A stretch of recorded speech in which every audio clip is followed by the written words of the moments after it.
She changed jobs, and everything cracked. The home once filled with laughter turned cold, as if a stranger had moved in. Her husband felt he was losing more than just his wife.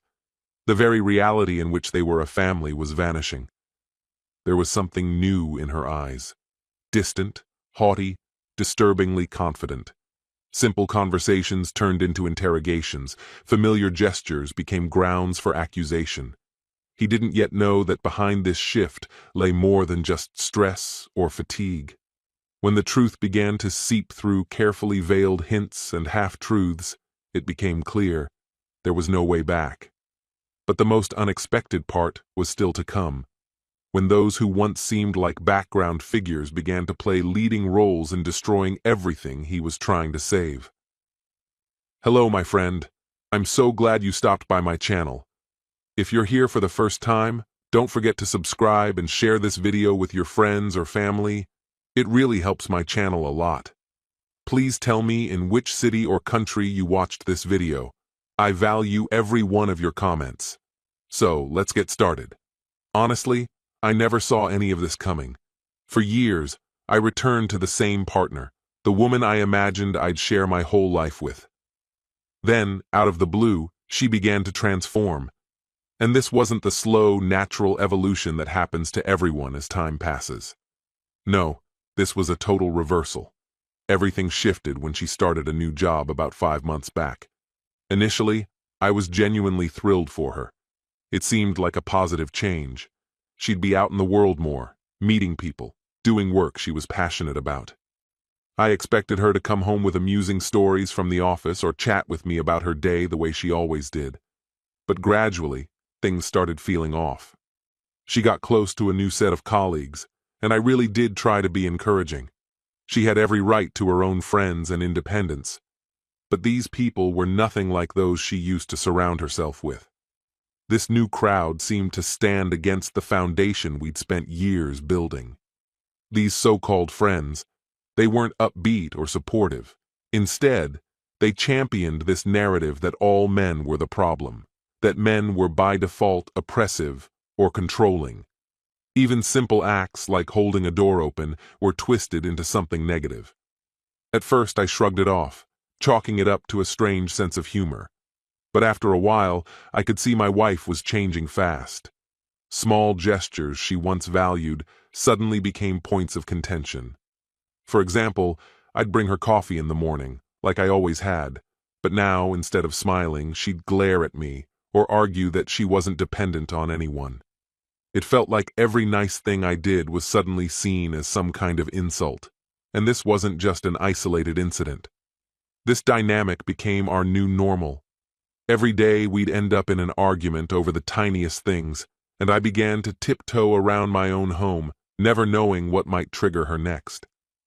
One evening, I made dinner, a routine thing for me, but she accused me of trying to undermine her independence, as though my cooking was an insult to her abilities. I was shocked, but this became our reality. Day by day, the situation worsened. She'd insist that just by being male, I was somehow the obstacle holding her back. We have 2 kids, both still young, and they watched us morph from joyful parents into tense, distant strangers. Our daughter once asked me why her mother never smiled anymore. What was I supposed to tell her? How do you explain to a child that her mom is no longer the person she knew? After 2 months of this, it was painfully obvious this wasn't just some temporary mood or work-related stress. It felt like my wife had adopted an entirely new worldview overnight, and I was now cast as the enemy. She began dredging up alleged wrongs from years past, incidents that either never took place or were so insignificant I'd forgotten them. Suddenly, I was accused of being oppressive, of being the root of all her problems.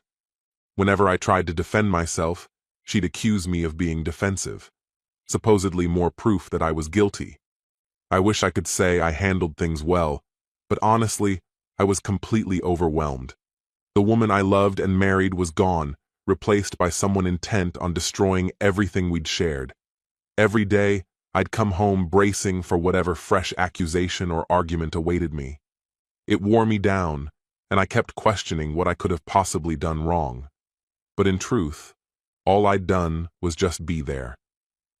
Around this time, the atmosphere in our home changed completely. It wasn't just the constant fighting or her coldness. There was something deeper at play. One night, she didn't come home until well after midnight, and she didn't even bother to text. When she finally did arrive, she was clearly drunk, detached, barely acknowledging me, and went straight to bed without a word. The next day, I tried to talk about it, asked her why she hadn't let me know where she was.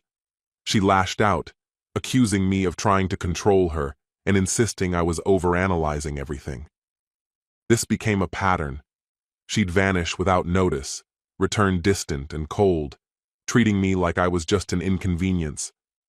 I began to feel like a stranger in my own relationship, always waiting for the next unpredictable blow-up over whatever supposed mistake I'd made.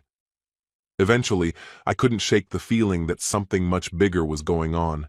The thought that she might be seeing someone else crossed my mind more than once, but I didn't want to accept it. After 11 years together, with a family and a shared history, how could things unravel so completely? I started to quietly check her phone when she left it unattended, hoping for reassurance, but never found definitive evidence. Then, one night, I managed to look through some of her messages.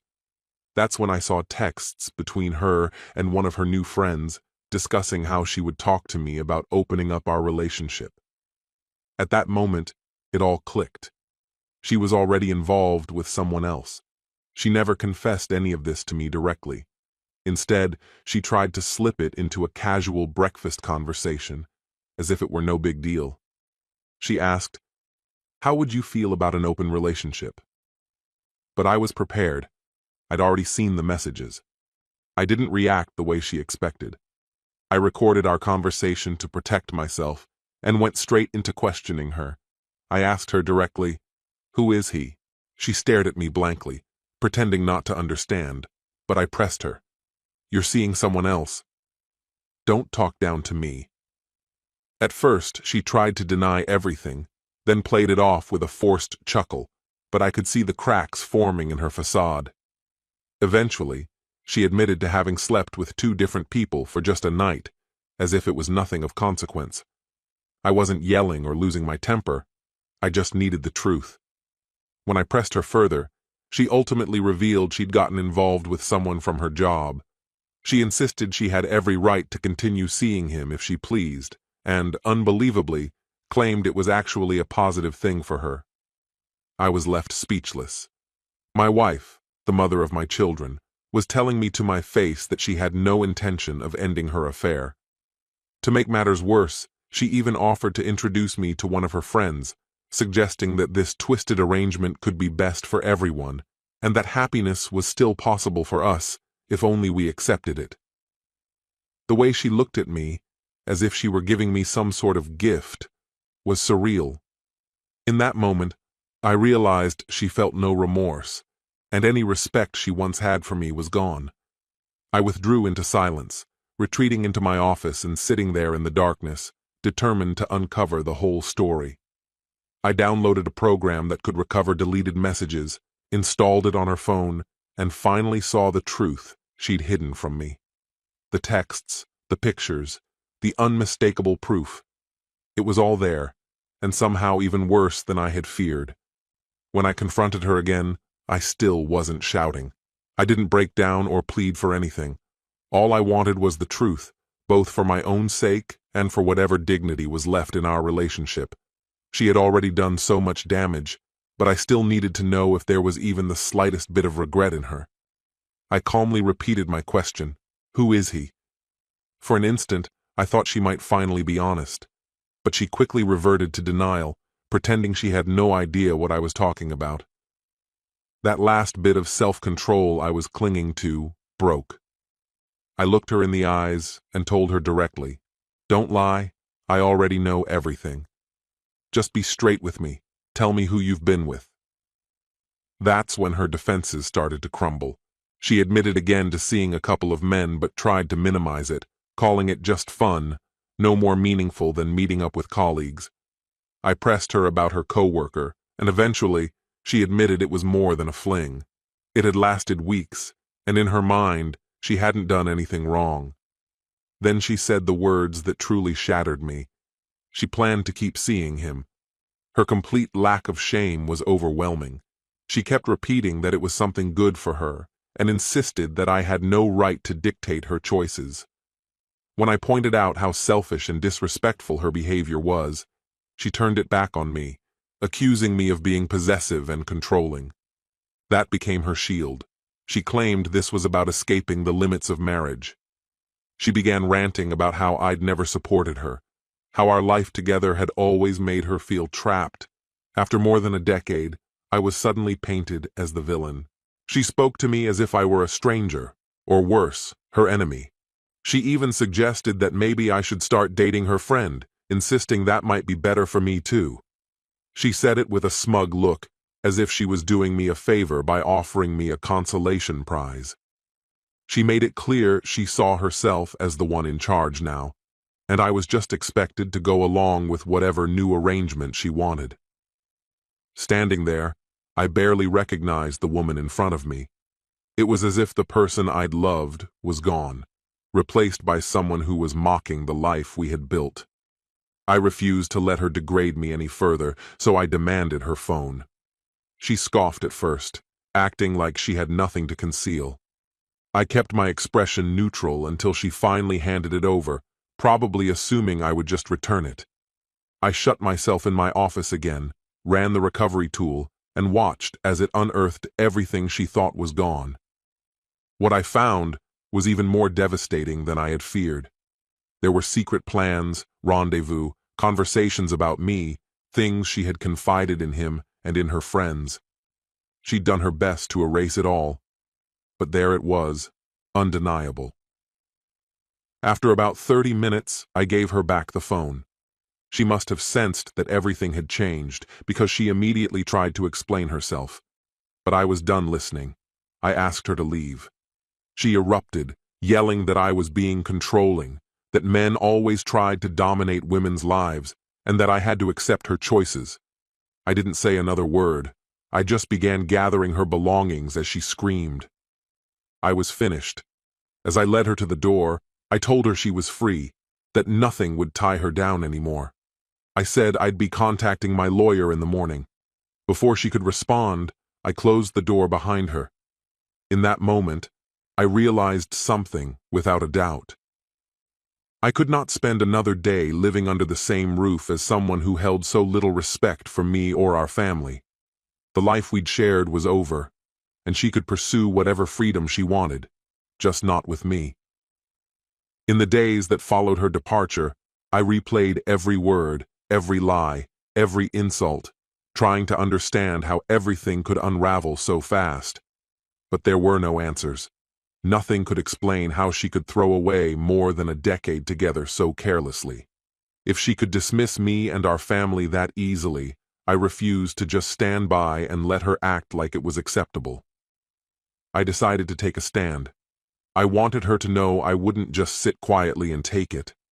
She needed to see the reality of her actions. The one thing I knew for sure was that her relationship with that coworker had gone on for a while. She'd been deceiving not just me, but probably his family as well. After some digging online, I eventually stumbled across his wife's Facebook profile and decided to contact her directly. I didn't sugarcoat anything. My message was candid, describing exactly what had transpired between her husband and my wife, along with several recovered screenshots as proof. I left no room for misinterpretation. My words were direct and unfiltered. Once I pressed send, I had a strong sense that the situation was about to shift dramatically. I didn't expect her to reply right away, but she surprised me by responding much sooner than I thought she would.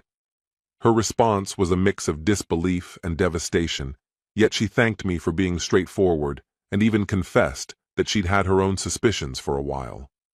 Oddly, I felt a measure of relief knowing I wasn't the only one caught in this ordeal. Not long after, she sent me a video she'd recorded, a confrontation at a motel where she burst in on the two of them. The footage was raw chaos.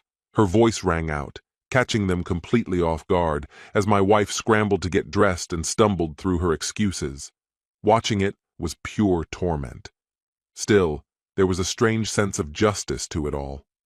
Soon after, my wife must have realized the full extent of the fallout because she started flooding my phone with messages. She oscillated between apologies and accusations, blaming me for being heartless enough to inform the other woman. She argued that I had crossed some boundary, disregarding the fact that she had already shattered my trust. By then, I found it impossible to feel any sympathy for her. She had made her choices, and now she was finally facing the aftermath. That's when her friends started to involve themselves. They began sending me messages, acting as her self-appointed defenders, accusing me of being vengeful and controlling. Someone even dared to suggest I should have agreed to her suggestion of an open marriage. Another person tried to guilt me, saying I was setting a terrible example for our children by not supporting my wife's so-called freedom. It felt as if everything had been turned upside down, as though I was expected to accept whatever she wanted without objection. But things became even more disturbing. One of her friends, who, I would later learn, had done something similar in her own marriage, advised my wife that, if I kept resisting, she could use the legal system against me. Just accuse him of abuse, she suggested. It happens to men all the time. That thought chilled me to the bone. All I had ever tried to do was support my wife and hold our family together, and now someone was advising her to destroy my reputation and life with a lie. The very idea that this was a possibility made me furious. That evening, I realized I needed to take steps to safeguard myself and my kids. I ordered security cameras for our home and created digital backups of every piece of evidence I had collected. I was determined to leave nothing to chance. This had grown far beyond a case of infidelity. It was now a matter of protecting my future and my children from further deception. I stopped looking for explanations or closure. I had given everything to our marriage, and she had tossed it aside without a second thought. If she wanted out, that was her decision, but I wasn't going to stand by and let her trample over me any longer. From that point forward, my focus was on ensuring the well-being of my children and myself. I was determined not to let her or her friends twist the story to make her out as the victim. She was responsible for her actions, and I would not let her escape accountability. Once everything unraveled, I knew I had to prioritize divorce and custody. My children were already affected. They could sense the tension and notice their mother's changed behavior. With everything falling apart, I reached out to a lawyer a friend recommended, someone well-versed in complex, high-conflict cases. We went over every detail, the screenshots, the confrontation video, even the threats from her friends. My attorney said it was a solid start, but urged me to keep collecting as much evidence as possible to strengthen my case for custody. So I began keeping detailed records. I installed more cameras and saved every text, every phone call. Living with this level of vigilance in my own home was draining, but I couldn't afford to be careless. Given the threats I had received, my lawyer also advised that I seek a restraining order, something I never thought I would have to do against my own wife. But there I was. The reality of the situation hit hard the day I filed those papers. My wife had become someone I could barely recognize, and my children needed protection from the turmoil. Tensions escalated once she was served. She showed up unannounced at my parents' house on Christmas, demanding to see the kids and fix things. Her emotions were all over the place. One moment enraged, the next pleading, as if she couldn't comprehend the harm she'd caused. In the end, my father had to threaten to call the police before she would leave. That incident was the final straw for me. I realized then that she had no real understanding or care for how much pain she was inflicting, especially on our children. Things deteriorated further when she started reaching out to our mutual friends, claiming she was the wronged party and casting me as controlling for refusing to accept her new lifestyle. Some friends immediately distanced themselves from her, but others, people I thought I could rely on, took her side, arguing I should go along with it for the sake of the kids. It was clear she was trying to manipulate those around us, desperate to protect her own image. The divorce itself was grueling. Her attorney used every tactic imaginable, accusing me of emotional instability, claiming I was being financially abusive by restricting her access to our accounts, despite the fact that I'd always provided for our family. It was just another attempt to paint me as the antagonist. She pushed for shared custody, insisting that our children needed both parents equally. I had seen enough to understand the environment she chose for herself, and I couldn't let my kids become entangled in that world. Together with my lawyer, we decided to be relentless, using every shred of proof at our disposal. We had the messages where she tore me down, a video from her lover's wife, and even audio recordings of her plotting with friends about inventing false claims if things turned against her. Honestly, it felt like a relentless battle just to prove that I was a devoted father, a steady presence who only wanted a safe life for his children.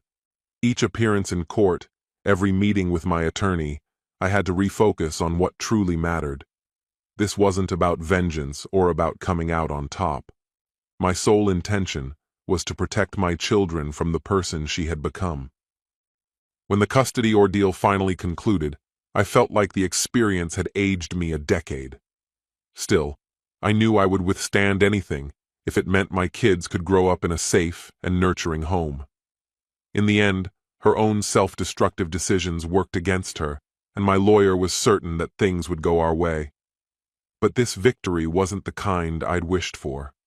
I was completely drained, hollowed out by the collapse of the life I once knew. When the divorce became official, I thought I'd feel some relief, a sense that the weight had finally been lifted. Instead, all I felt was a deep void. So there I was, legally free, but with two children staring up at me, struggling to grasp why their mother wasn't coming back. I tried to shield them from the ugliest truths, but they had already seen more than any child should ever have to. With custody now decided, my job was to help them see they weren't to blame and to rebuild a sense of normal life. After court, I brought the kids to my parents' house. Their unwavering support had been a lifeline for me, and knowing I could count on them was one of the few things helping me hold it together. My parents did what they could to keep the kids distracted while I sat alone, trying to come to terms with it all. The realization was sinking in. Life would never return to the way it was before. The woman I'd loved, the person I had planned to spend forever with, was now like a stranger. Worse, she was still deeply caught up with the same group of people who had fueled her decline. Word eventually reached me that her situation had worsened. She'd sunk deeper into substance abuse, lost her job, and seemed to be spiraling further out of control. The truth hit me hard. She wasn't just neglectful, she was unraveling, taking down everything we once built together. A few weeks later, her parents contacted me with heartbreaking news. She'd been found unresponsive from an overdose and rushed to the hospital. I didn't know how to process it. Part of me was furious, angry that her choices still threatened to harm our children. But another part, the part that remembered who she used to be, was filled with grief. I wished I could feel nothing after all that had happened, but I couldn't erase the memories of better times, no matter how far she'd fallen. When she left the hospital, her parents offered her a home, on the condition that she seek treatment and stay clean. She refused, choosing instead to move in with one of those same friends. It became clear she had made her decision, and it didn't include us. Not me, not our children, not her family. I was caught between sympathy and exasperation. The person I had married no longer existed. She had become someone unrecognizable to me. One thing was undeniable.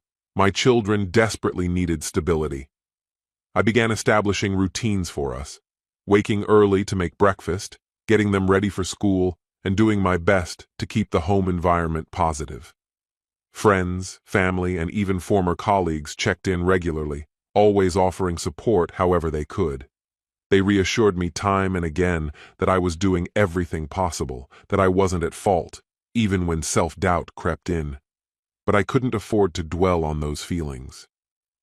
My children needed me more than ever. They were my top priority. Gradually, things began to look up. The kids started to laugh and smile again, finding comfort in simple things like movie nights or afternoons at the park. There was no magical solution, but those little moments of happiness meant the world to me. I wanted my kids to know that we were still a family, that we could weather any storm together. I was determined that they wouldn't feel abandoned by both parents. But then, months later, we received the most devastating news. Their mother had died of another overdose while in rehab. Telling my children was the most painful experience of my life. My daughter wondered aloud if their mother had stopped loving them, while my son simply wept in silence. I held them tightly, assuring them that their mother did love them, despite her mistakes. They needed that reassurance, needed to believe there was still a part of her that cared, even if she had lost herself.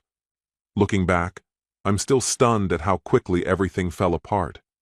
Now, though, my focus is on building something good from what remains. My kids are growing up in circumstances I never foresaw, but they're safe, they're loved, and they're surrounded by people who truly care about them. After everything we've endured, that's what keeps me moving forward.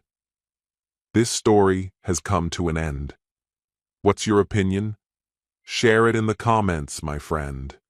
And if you like this story, check out other exciting videos on my channel.